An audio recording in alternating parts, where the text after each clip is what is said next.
पिछला लेक्चर हमने डिस्प्लेसमेंट और डिस्टेंस पे देखी या विस्थापन और दूरी पे देखी। इस लेक्चर में हम बात करेंगे वेलोसिटी की और एवरेज वेलोसिटी की। तो आइए सबसे पहले हम देखते हैं वेलोसिटी क्या है। वेलोसिटी मीन्स वेग।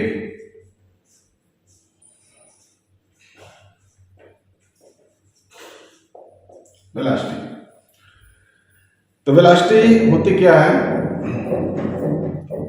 विस्थापन परिवर्तन की दर को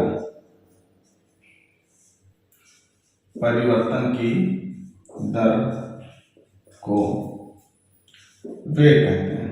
विस्थापन परिवर्तन की दर को वेग कहते हैं। दर का मतलब है कि अगर हम विस्थापन में समय से भाग दे देंगे तो हमको क्या मिल जाएगा? वेग मिल जाएगा। लिखते हैं v से लिखते हैं। तो v बराबर क्या बना आपका? विस्थापन बटे समय। विस्थापन को अगर हम s से लिखें, s/t। अब परिवर्तन लिखना है तो परिवर्तन को हम किससे लिखते हैं? डेल्टा से। विस्थापन परिवर्तन की दर को वेग कहते हैं। परिवर्तन को हम किससे लिखते हैं? डेल्टा से। तो v बराबर बना हमारा डेल्टा s बटे डेल्टा t, जहां डेल्टा s क्या है? विस्थापन है और डेल्टा t क्या है? इसकी विमा लिखें। विमा वाले चैप्टर में आपने देखा होगा। विमा इसकी हम लिखें वेग की। तो विस्थापन क्या है? दूरी t, l/t। इसको ऊपर लेके जाएं, lt - 1। एक चीज आपको यहाँ विमा से संबंधित एक चीज और हम बता दें कि कहीं कहीं कभी कभी लिखा रहता है, जैसे ये विस्थापन की विमा है, कहीं कहीं लिखा होता है m/t - 1। m पे ऐसे 0 लिखा होगा, m पे 0 लिखा होगा, l पे 1 लिखा होगा। ये भी यही चीज ये भी लिखी है। किसी भी चीज पे अगर पावर 0 लिखी है, घात 0 लिखी है, तो उसका मान 1 होता है। तो ऐसा नहीं है कि आप एक ऑप्शन ये दिया हो या ये ऑप्शन मिले ही ना, आपको यही ऑप्शन मिले तो आप कहें कि अब क्या करें, ये ऑप्शन ही नहीं है। तो ऐसे भी वेग की विमा लिखी जाती है m/0 l1 t - 1। अब और वेग की क्या प्रॉपर्टी है? वेग की प्रॉपर्टी यह है कि वेग सदिश राशि है। वेग क्या है? वेग लिख लें। वेग क्या? सदिश राशि। सदिश राशि का मतलब परिमाण और दिशा दोनों होती है। इसमें परिमाण और दिशा दोनों होती है। दूसरा क्या होगा? वेग शून्य हो सकता, पॉजिटिव होगा और नेगेटिव होगा। वेग क्या होगा? शून्य भी होगा, पॉजिटिव भी हो सकता है और नेगेटिव भी हो सकता है। नंबर 3, वेग के परिमाण को चाल कहते हैं। वेग के परिमाण को चाल कहते हैं। वेग का जो अंकिक मान होगा, वेग का जो अंकिक मान होगा वो वेग का परिमाण कहलाएगा। ठीक है। चौथा जान रहे हैं, चाल के बराबर हो सकती है और चाल से छोटी हो सकती है। वेग चाल से बड़ी नहीं हो सकती। आपने विस्थापन वाले में देखा था कि विस्थापन सदैव दूरी से छोटी या बराबर होगी। तो अगर हम इसमें समय से भाग कर दें, डेल्टा t, तो विस्थापन बटे समय ये हो गया आपका वेग, और दूरी बटा समय ये हो गया आपका चाल। तो वेग चाल के बराबर होगी या चाल से छोटी होगी। अब वेग कितने प्रकार के? 2 प्रकार के। औसत वेग मीन्स वी एवरेज। औसत वेग कुल विस्थापन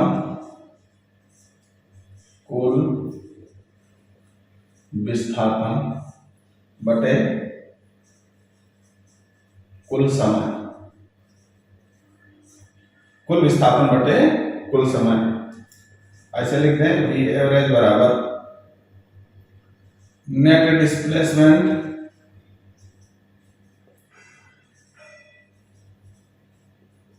बटे टोटल टाइम। अब इसमें केस 1 जो ए से बी तक जाती है, कोई गाड़ी है जो ए से बी तक जाती है,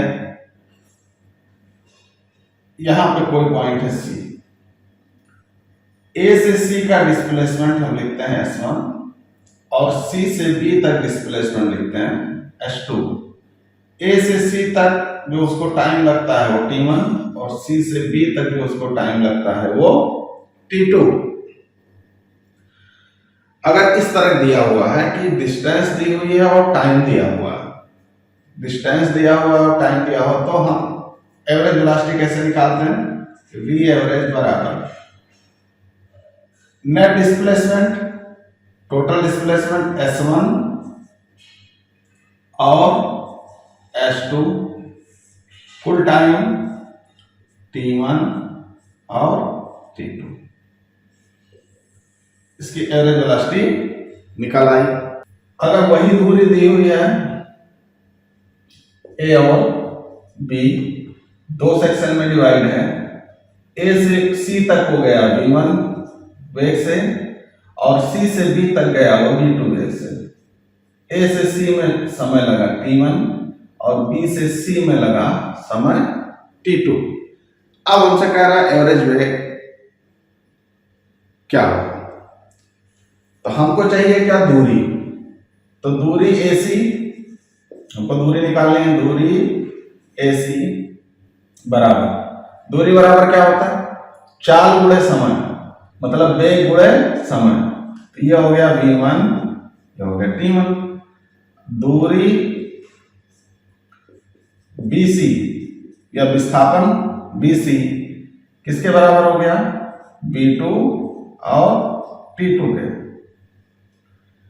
तो V एवरेज कुल दूरी या कुल विस्थापन AC बटे कुल समय T1 प्लस T2। ये समय T1 है और ये समय T2। तो भाई यहाँ पे दूरी और विस्थापन इसलिए बराबर होगा क्योंकि एक ही स्ट्रेट लाइन में चल रही है, ठीक, आगे पीछे नहीं हो रही, इधर जाए फिर इधर आए। V1 T1, BC कितना है? V2 T2, कुल समय T1 प्लस T2। ये दूसरा फार्मूला निकल आया। तो इसमें आपको रट्टा मारने की जरूरत नहीं है, खाली ये आप याद रखें कि वी एवरेज कुल दूरी बटे कुल समय या कुल विस्थापन बटे कुल समय, इससे आप निकालेंगे। वेलोसिटी दिया हुआ है दोनों सेक्शन का अलग अलग, तो हम इस तरह कर लेंगे। एक तीसरा केस इसमें बनता है, तीनों केस डिस्कस करके अभी हम क्वेश्चन पे आते हैं। ए, ये बी, ये सी, ये दूरी दी हुई, विस्थापन दिया हुआ है S1, ये है S2, ये वेग V1, ये वेग V2। अगर इस तरह चल रहा हो कि डिस्टेंस दिया हुआ हो और वेलोसिटी दी हुई हो, तो हम एवरेज वेलोसिटी कैसे निकालेंगे? तो वी एवरेज का फार्मूला क्या है? कुल दूरी बटे कुल समय। तो समय दिया नहीं है, दूरी दी हुई है, तो हम समय कैसे निकालेंगे? मान लो A से C तक का समय T1 है, A से C तक का समय T1 है। T1 बराबर समय बराबर दूरी बटे चाल या वेग। तो दूरी है S1, वेग क्या है? V1। T2 S2 बटे B2। तो B एवरेज क्या मिला? कुल दूरी S1 प्लस S2 बटे कुल समय S1 B1 S2 और V2। अब देखिए केस नंबर 2 में अगर T1 बराबर T2 बराबर T, मतलब दोनों सेक्शन में लिया गया समय अगर बराबर हो तो यहां से हमको क्या मिलेगा? V1 प्लस V2 बटे 2।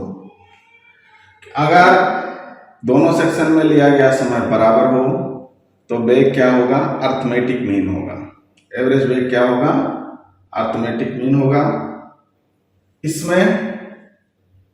इसमें देखें, अगर डिस्टेंस बराबर हो दोनों सेक्शन के, S1 बराबर S2 बराबर S, 2V1 V2 बटे V1 प्लस V2, ये होगा हार्मोनिक मीन।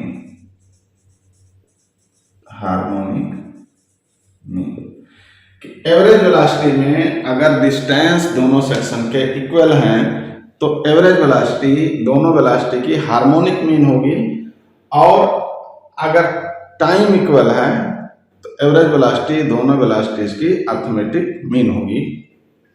4 मीटर पूरब जाता है 6 सेकंड में,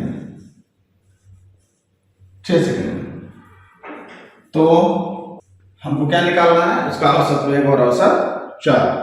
तो 3 मीटर पूरब जा रहा है, पहली दूरी उसकी हो गई 3 मीटर, समय कितना हो गया? 5 सेकंड में जाता है। फिर क्या है? 4 मीटर पूरब जाता है, कितने समय में? 6 सेकंड में।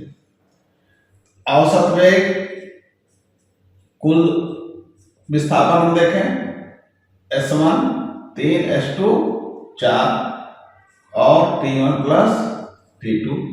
S1 कितना है? 3, S2 कितना है? 4, T1 कितना है? 5, T2 कितना है? 6। 7/11 मीटर पर सेकंड। अब औसत चाल देखें, एवरेज स्पीड, कुल दूरी कितनी चली उसने? 3 और 4 7, कुल समय कितना लगा? 5 और 6 11। इस केस में क्या होगा? क्योंकि एक ही दिशा में जा रहा है, इस केस में क्या हो गया कि औसत वेग और औसत चाल दोनों समान है। 3 सेकंड में क्या निकालना हमको? एवरेज वेग और एवरेज स्पीड। अब फिगर बना लें, 3 मीटर पूरा ए से बी, ये कितना हो गया? 3 मीटर। फिर क्या करता हूं? 3 मीटर गया कितने सेकंड में? S1 3 हो गया, T1 कितना हो गया? 2 सेकंड। अब वो कह रहा है कि 2 मीटर पश्चिम, मतलब वापस लौट आता है। S2 हो गया 2 और T2 हो गया 3, T2 हो गया 3। यहां तक ठीक है? अब देखें, यहां आप थोड़ा ध्यान करेंगे। देखिए एवरेज वेलोसिटी क्या होगा, डिस्प्लेसमेंट क्या होगा?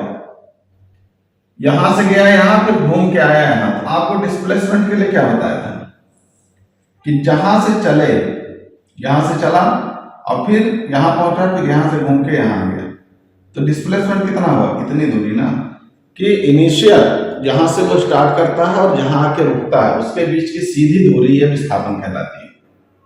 एवरेज वेलोसिटी हम किसमें निकालेंगे? Net displacement.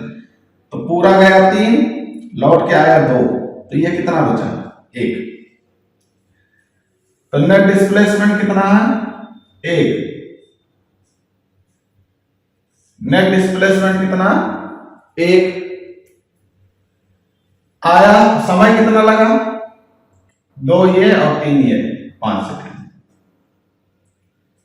इसको लिख दें 0.2 मीटर पर सेकेंड।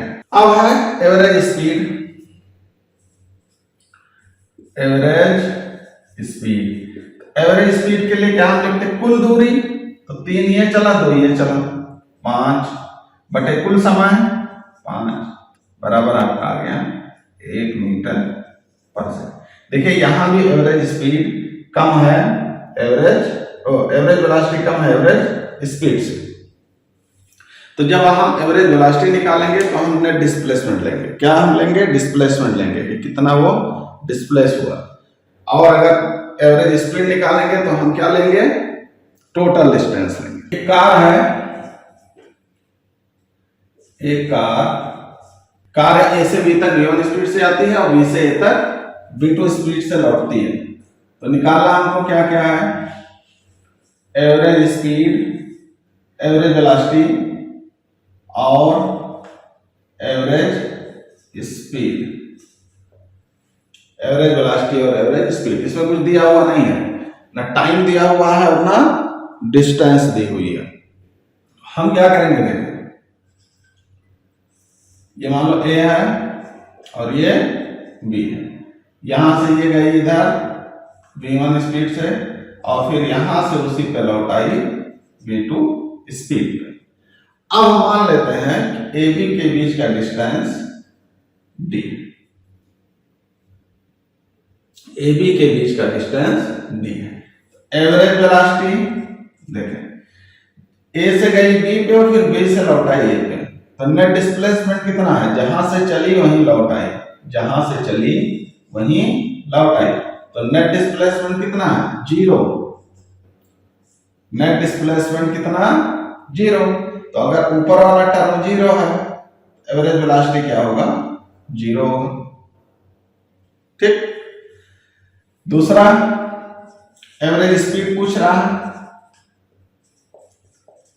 एवरेज स्पीड तो कुल दूरी ए से गया डी पे डी और फिर बी से आया ए पे, फिर तो डी ही चलेगा, कुल दूरी होगी बटा कुल समय।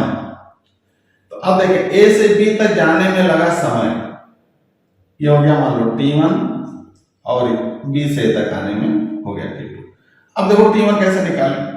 t1 समय बराबर क्या लिखते हैं? दूरी बटे वेग या चाल। तो यहां से यहां तक जाने में समय है t1 बराबर दूरी कितना? d बटे वेलोसिटी कितनी है या चाल कितनी है? v1। इसी तरह हमारा निकलेगा t2 बराबर d बटे v2। अब इन दोनों को उठा के इसमें रख दें, एवरेज स्पीड हमको मिल जाएगी d प्लस d बटे t1 d बटे v1 प्लस d बटे v2। इसको सॉल्व कर लीजिए, एलसीएम, इन दोनों का एलसीएम हो गया v1 v2, ये चला जाएगा ऊपर और नीचे क्या आया? v1 plus v2। देखो d और d कितना हो गया? 2d, 2v1 v2 बटे v1 प्लस v2। जिसकी समझ में ना आया हो कि d कहां चला गया वो इधर देखना। देखें ऊपर हो गया 2d, ये समझ में आया। नीचे हम क्या करेंगे? d कॉमन ले लेंगे, d कॉमन ले लेंगे, अंदर क्या बचा? v2 प्लस v1 बटे v1 v2। ये d से कैंसिल आउट हो गया, ये चला जाएगा ऊपर 2v1 v2 बटे v1 प्लस v2।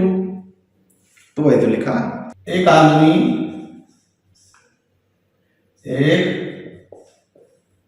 आपको चाहिए एवरेज वेलोसिटी और एवरेज स्पीड।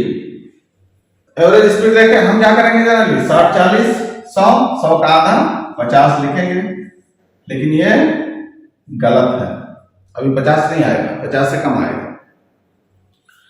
तो पहला काम देखते हैं अभी एवरेज वेलोसिटी। देखो ए से बी पे गया, ए से गया बी तक और फिर बी से लौट पे आया, बी से ए पे लौट आया, तो एवरेज तो डिस्प्लेसमेंट कितना हो गया 0, एवरेज वेलोसिटी क्या हो गई 0। अब एवरेज स्पीड हम निकालेंगे, एवरेज स्पीड तो जैसे इसमें निकाला था देखें एवरेज स्पीड, कुल क्या करेंगे कुल दूरी,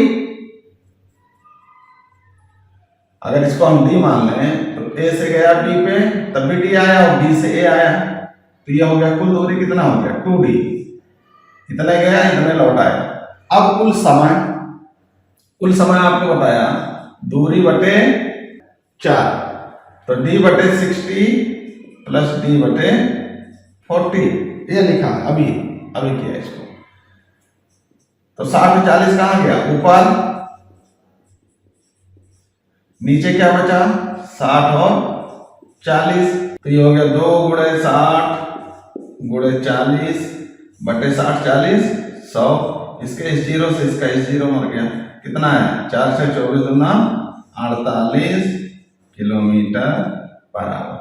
इस क्वेश्चन को ध्यान से लगाइएगा, अक्सर यही पूछा जाता है, 60 दे देगा 40 दे देगा, हम क्या करते हैं दोनों को जोड़ के आधा कर देते हैं, आंसर भी दिया रहेगा आपका 50 पे टिक कर देंगे, लेकिन आंसर क्या होगा इसका 48। तो जल्दबाजी ना करें, आराम से किसी चीज को सोच के और लगाएं।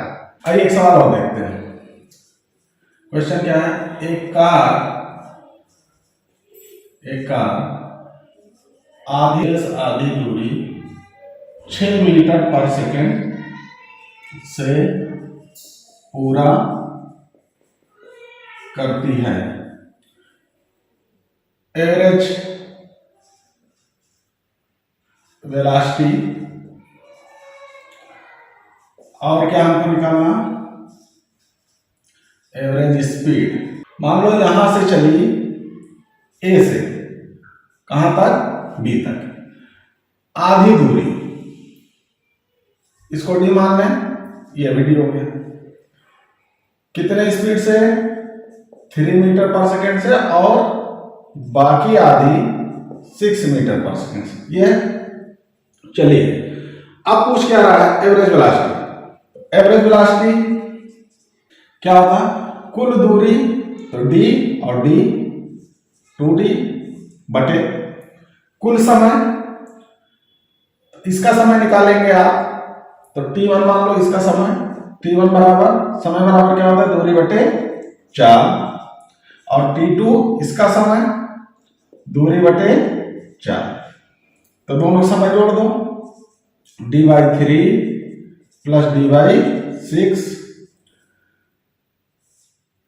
ये हो गया आपका 2d, एलसीएम ले लो, एलसीएम आया 6, 2d बटे 2d प्लस 1d 3d, और ये 6 कहाँ चला जाएगा ऊपर, तो d से कैंसिल हो गया, और 3 दूना 6 2 दूना 4 मीटर पर सेकंड। देखो क्योंकि डिस्प्लेसमेंट में कोई चेंज नहीं है, डिस्प्लेसमेंट दूरी के इक्वल है, इधर से जा रही अगर लौटती यहां से लौटती किसी पॉइंट पे होती तब डिस्प्लेसमेंट और दूरी इक्वल नहीं होती, तो एवरेज स्पीड और एवरेज वेलोसिटी दोनों कितनी होगी 4 मीटर पर सेकेंड, एवरेज वेलोसिटी भी इतनी होगी और एवरेज स्पीड भी इतनी होगी। क्या हम देखते हैं त्वरण एक्सेलरेशन, किससे लिखते हैं इसको ए से, होता क्या है वेग परिवर्तन की दर को, तो किससे लिखते हैं ए से, ए बराबर डेल्टा वी बटे delta T, delta means change in velocity, चाहे स्क्वायर से लिख लो, या v2 माइनस v1 बटे t2 माइनस t1। वेलोसिटी में क्या होता है डिस्प्लेसमेंट में चेंज बटे टाइम में चेंज, और एक्सेलरेशन या त्वरण में क्या होता है वेलोसिटी में चेंज बटे टाइम में चेंज, कितना हो रहा उसके रेशियो को हम क्या कहते हैं एक्सेलरेशन। यूनिट क्या होती है इसकी यूनिट होती है मीटर पर सेकेंड स्क्वायर, डायमेंशन क्या होगी ml t माइनस 2 m पे 0 घात, l पे 1, t पर -2। आपको स्टार्टिंग में बताया था कि कभी कभी ऐसे भी लिख के आ जाता है तो बच्चे कंफ्यूज हो जाते हैं कि एक्सेलरेशन के डायमेंशन में तो ये ही नहीं, यहाँ पे ये लिखा है 0, 0 मीन्स नथिंग। किसी भी संख्या में या किसी भी लेटर पे अगर पावर 0 है तो उसका मान कितना होता है? 1 होता है। यहां तक समझ गए? ठीक है। अब देखो कुछ चीजें ऐसी हैं जो अवकलन से संबंधित है। अवकलन जो मैथमेटिक्स वाले बच्चे होंगे वो जानते होंगे कैलकुलस में। मान लो लिखा है x बराबर t²। ठीक, इसको हम अगर आपसे कहें कि t के सापेक्ष अवकलन करो तो बहुत सिंपल है। इधर का हो गया dx बटे dt, किसके सापेक्ष करना है आपको? t के सापेक्ष करना है, बराबर ये आ गया 2t। आया कहां से? देखो जितनी इसकी घात है वो साइड में आ गई, ऊपर कितना? जितना घात है उसमें से घटा दो, जितना घात है उसमें से घटा दो, तो ये बना 2t। एक घात लिखी नहीं जाती। और कोई करके देख लो, जैसे मान लो s दिया है, ये दूरी है आपका, दिया है 2t³, तो ds/dt जब निकालेंगे आप अवकलन करके तो 2 ये कांस्टेंट है, तो कांस्टेंट वैसे रह जाता है, इसका कुछ हम करते नहीं। फिर t पे कितना पावर है? 3, तो ये 3 कहाँ जाएगी? साइड में। फिर t, अब t पे पावर कितना होगा? 3 में से 1 घटेगा, तो ये हो गया 3 दूनी 6 और 3 में से 1 गया 2। ये आपको हम इसलिए बता रहे हैं, अभी इसी पे सवाल आपको हम देंगे। इस पे सवाल अभी हम आपको बता रहे हैं, बहुत बहुत ईजी होता है और ये लगभग पूछा जाता है। t³ माइनस 60² तो x कर लेते हैं। चलो t बराबर 1 सेकेंड और t बराबर 3 सेकेंड। 1 सेकेंड पे और 3 सेकेंड पे हमसे वेलोसिटी पूछ रहा है, तो वेलोसिटी बराबर, वेलोसिटी मींस वेग बराबर क्या होता है? ds/dt। s मींस दूरी, तो ये दूरी यहाँ क्या है? x है, और टाइम से आप क्या करेंगे? डिवाइड कर देंगे, dx/dt। अब अवकलन आपको बताया कि d/dt ऐसे लिखे, x कितना दिया है इसका मान रखते हैं, x का मान t³ माइनस 60²।